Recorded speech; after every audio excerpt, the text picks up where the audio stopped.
welcome back to the vlog. So, the Pacers this year are in the NBA Finals. Here's another piece of paraphernalia. I've basically not followed sports since the Pacers' golden age back like in the late 90s and 2000s. Back in the 90s, it was always the Pacers getting beat by the Chicago Bulls and Michael Jordan in the Eastern Conference Finals. And every year it went to Game 7. And then if it wasn't the Bulls beating the Pacers, it was the Knicks beating the Pacers. And then finally, in the year 2000, the Pacers climbed that hill and made it to the NBA Finals, only to be beat by the Los Angeles Lakers. I was actually at one of those games. I'm not sure if it's still around, but there used to be a local record store called Karma Records. They had a Pacers tickets raffle for game 5 or 6 of the finals versus the Lakers. My mom, my brother, and I went to it, and then they needed somebody to actually go into the bowl and pick out the winning ticket. My mom went up to the bowl, pulled out the ticket, and it was her own ticket. So we got to go to the game. It was the very last row at Conseco Fieldhouse, like as high as you could possibly get. There was nobody behind us. It was the last row. The Pacers annihilated the Lakers that game, and then I think got eliminated the very next game. Now, a couple of years later, many people thought that the Pacers had their best chance ever at winning the finals. And then the Malice at the Palace occurred. And there's a great documentary on that if you don't know what the Malice at the Palace is. And subsequently, I stopped watching sports entirely. And I knew that the Pacers had been good the last couple of years, but then this year, the Pacers just like nonstop photo finish games, and they beat the Knicks in the Eastern Conference Finals. Oh, if you're a Knicks fan, I'm happy for you. But for me, growing up as a Pacers fan, there's nothing sweeter than seeing the Knicks lose to the Pacers. But anyways, now the Pacers are in the NBA Finals. 25 years later, they're back in the finals, and they might actually win it. It's actually really nice watching it now because I have no personal stake in it like I did when I was a kid.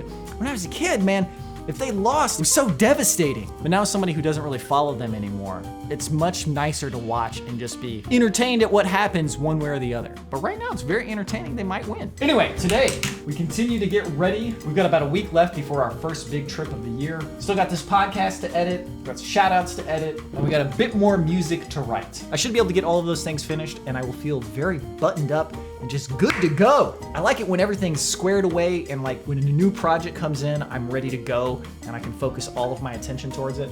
We're sitting in a good spot right now. Mario and Luigi Brothership. I picked this up at launch in November. Actually, we were just talking about Paper Mario, which came out for the Nintendo 64 25 years ago. The Paper Mario / Mario and Luigi lineage is very long, but basically I've played Paper Mario: The Thousand Year Door and Mario and Luigi on the Game Boy. I think that's it. But the animations in this game were just so good. I was like, you know, I gotta pick this up. I gotta give it a try. When I first picked up my Switch 2, I looked at my Switch 1 backlog and I picked out all the games that I actually want to finish at some point. I put them in this little box. But I decided to start with Mario and Luigi Brothership because I figured it'd be on the shorter end. It's fairly simple. Let me tell you, this is a delightful game. I know a lot of people are into the Paper Mario series because of the dialogue. Like, people say that Thousand Year Door had such great writing, and I just thought there's too much of it. So in this game, I have not talked to a single NPC that I did not need to talk to. It is all gameplay. And each dungeon is nice, short, compact, and fun. The battle system never stops being entertaining. They always add a little bit more. It maybe starts off a little bit simplistic, but then as you get into it, it gets more and more fun.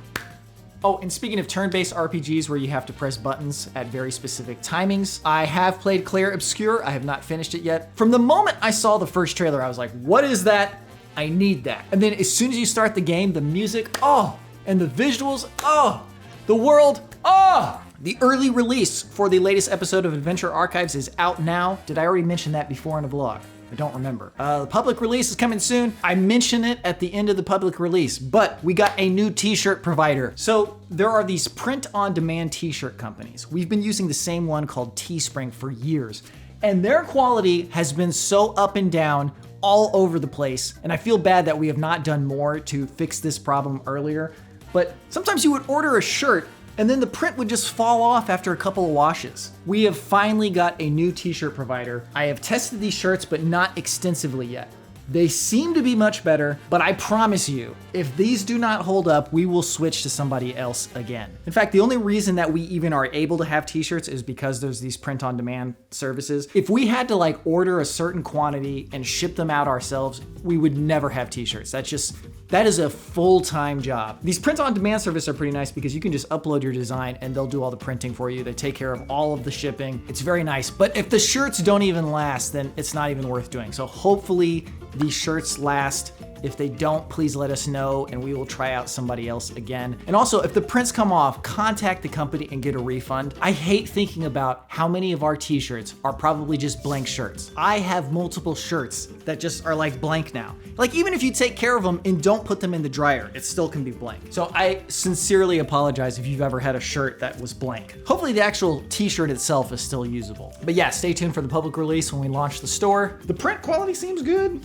T-shirt quality is good. Yeah, I'm hoping these are better. That's gonna do it for today's vlog though. Thank you very much for watching as always. I don't know if this needs to be said, but I'm going to say it. There are many things that I don't talk about that I could talk about. And there's many things that I want to talk about, but I don't talk about. That does not mean that I don't think about them. I mean, obviously I've talked about things that happen in the outside world many times, but lately it feels like there's so much of it that if I talked about what's on my mind, that's all I would talk about. So this vlog is, just a little lighthearted escape every day. But yeah, if it seems like I'm just ignoring things that happen in the outside world, just know that it's a conscious decision. And I think a big part of me not talking about it is I'm either preaching to the choir or I'm not gonna reach people anyway, so. But like I said, that's it for today's vlog. Thank you very much for watching. I'll see you in the next one.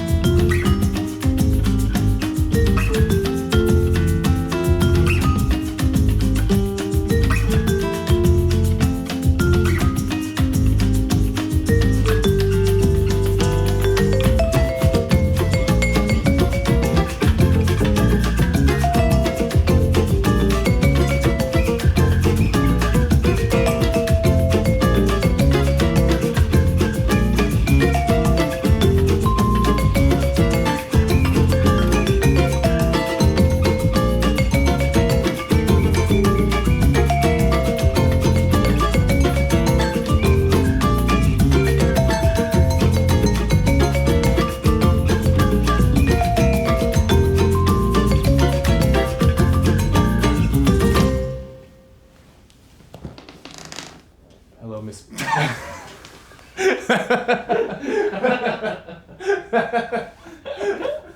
Wait, so we're gonna give Miss Casey a name? Yeah, I thought you were May Beamery. Oh, am I? Okay. It's May Beamery. Just immediately broke. Probably looks more like Counselor Troy.